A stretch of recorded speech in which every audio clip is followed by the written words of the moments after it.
Hi good people and welcome back. I know it's been a while, thank you for your patience. I just had to wrap up some stuff. And without further ado, these are the timestamps for the breakdowns. Sorry. Keep in mind that for the red ones you're gonna need to have Element 3D plugin. And to not waste any more of your time, let's jump into the video. So let's do it like that. Just because my Premiere is taking ages to render the video, just for the preview, we're gonna see it inside the VLC, and I'm gonna break down the effects inside the After Effects. So let's do it. So this is the beginning, just really fast-paced cuts. There's nothing fancy going on here. Maybe here I added the small shot out of that gun, but that's just some basic stuff. Okay, so here's the first scene. This is just scrolling, and here's the first effect. So what I did was take 3 shots, I think. So the first one was a clean plate shot, so I have something to fill the gap after she was dragged into the phone.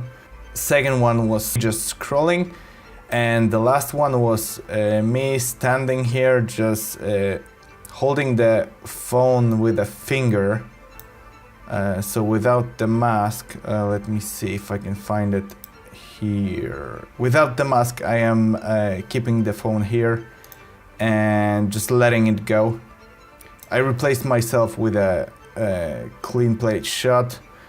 My fiance was roto brushed, and I used the puppet warp tool to drag her into the phone. Yeah, so here's the roto brush, there's the puppet warp tool, and basically I just keyframed her into the phone, turned on the motion blur so it looks more natural, and this is it. Also replaced the screen because I made a mistake here and just recorded with the plain screen.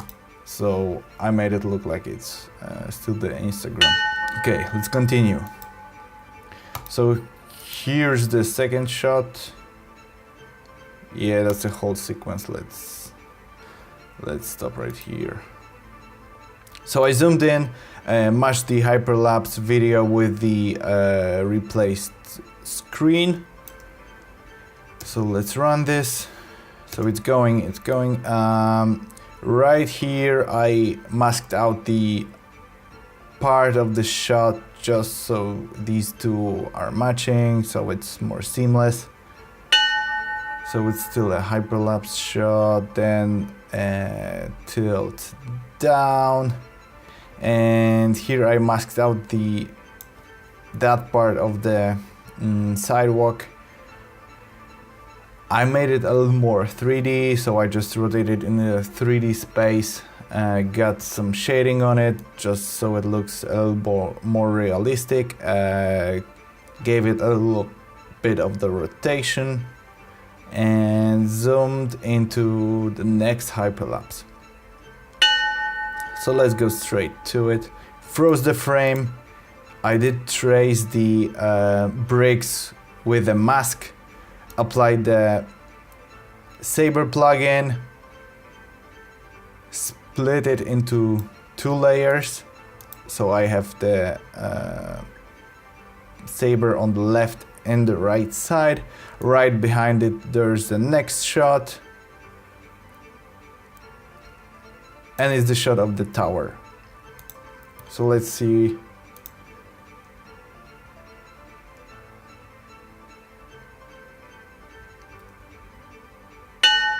Yep. So the next one. Here I have a still frame from the previous shot. All I did here was gave it some texture, some color correction, a little bit of displacement, and this is it. On that shot I tracked the postcard that was here. I masked out these poles, or I guess wires, whatever. And that's it. This is all I did here. Let's move to the next one.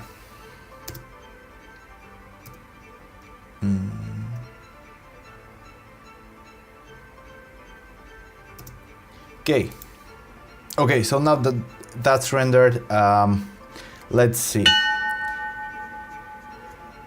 So there are a few things happening here. There's this clock. It's animated in the identical way that the one from Colorado Springs was. I just took out the arms of the clock and the face and animated the rotation. Additionally, I tracked it to the original clock because we're moving. So there's nothing fancy about it, some speed ramping. And here I took that shot, masked out the, I guess that's tree, that sculpture. I used the puppet warp tool in such a way that it appears like it's going from out of the screen and grabbing it. So as you can see, this is first off screen and then it's animated to grab the clock. And here I copied the face of the clock and overlaid it in the exact same spot that original sculpture has this circle. So this is it for that one. I have orbiting shot of my fiance. There's some speed ramping with forced motion blur. Yeah, the motion blur always goes a long way, makes it seem more smooth, more natural, and adds a cool effects to that. So it's always worth using. On the other hand, it's really slowing down all the renders, so keep that in mind.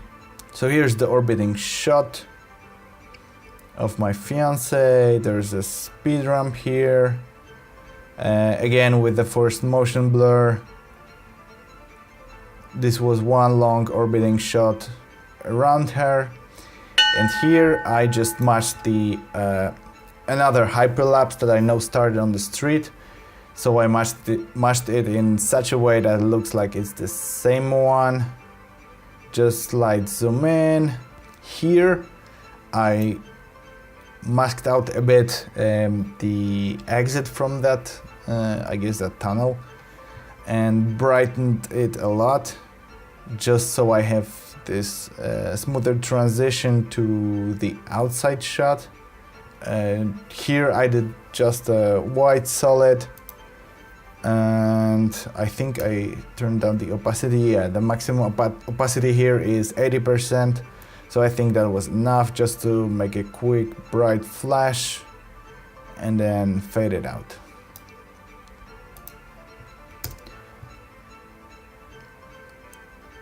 So here's that part. And okay, here's the guy on the Hangdrum. So let me show you. There's not that much going on, but I had to do some time remapping just so his hands were matching the beat of the music, and I added the ripple effect and overlaid it in such a way that it looks like it's coming from underneath his hands. Added a few copies of that, I think, yeah, 7. So there are some nice ripples going on every time he strikes the Hangdrum. Okay, so here's the one you've been asking about a lot. Okay, so I maybe play the whole thing.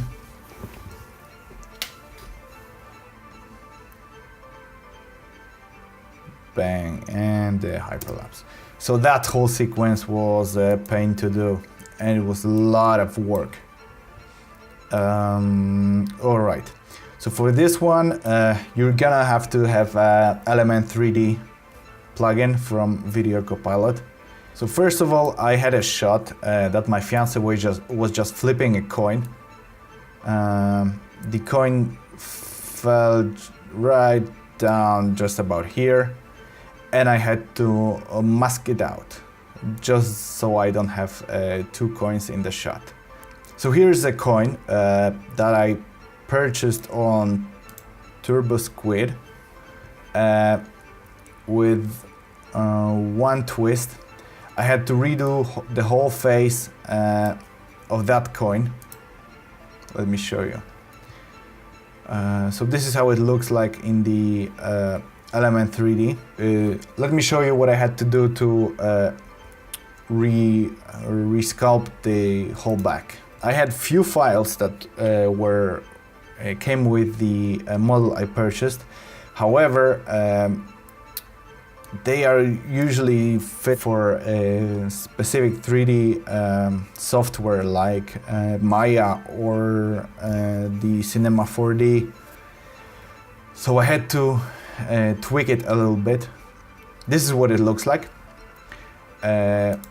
What I had to do was remove in Photoshop that part, put the first part of my next hyperlapse here, made it as contrasty as possible, added some scratches so my displacement would look a little bit more realistic. Yeah, this is what I did. So now I could load this inside of the Element 3D. I also had to create the bump map because it didn't come with it. Fortunately, I found the program that helped with that called Crazy Bump. So if any one of you is interested in it, it's worth checking out. Took me about 5 hours to find a solution to how to do that. There was of course a lot of tweaking with, let me show you, with reflectivity, with lights, with material option, glossiness, etc. I tried to make it as realistic as possible. It still looks like a 3D model, but I think it's way better than it was like straight up imported. I added some lights that would affect the model. Between the coin and the hyperlapse is a simple luma fade. Let me show you, that would be the faster.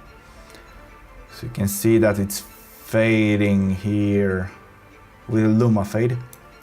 So after the hyperlapse is done, I just reversed it back to the original position, so I wouldn't have to make a second coin with another face. So here I again animated it, gave it a few rotations, and made it so that it looks like it's piercing through the ground and coming from the other side.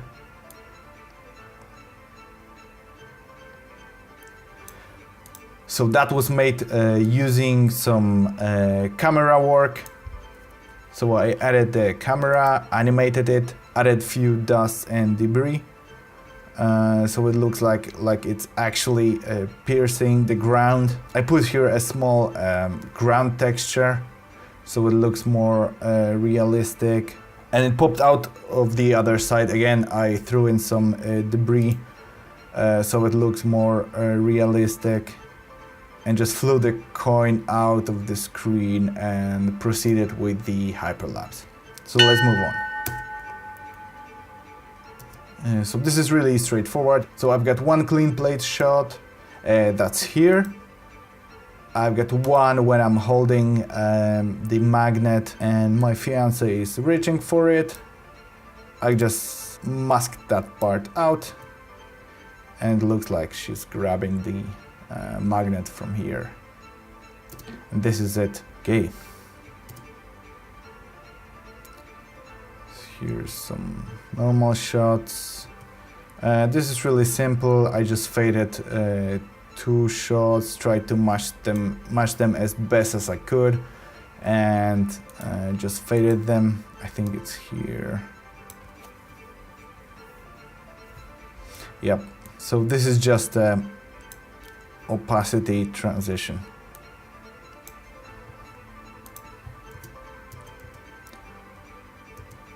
And here's some simple wipe transition to that one. And here's another one that you'll need element 3D for. Okay, so that one rendered. So the first is going through that lock. And this is done as well using element 3D.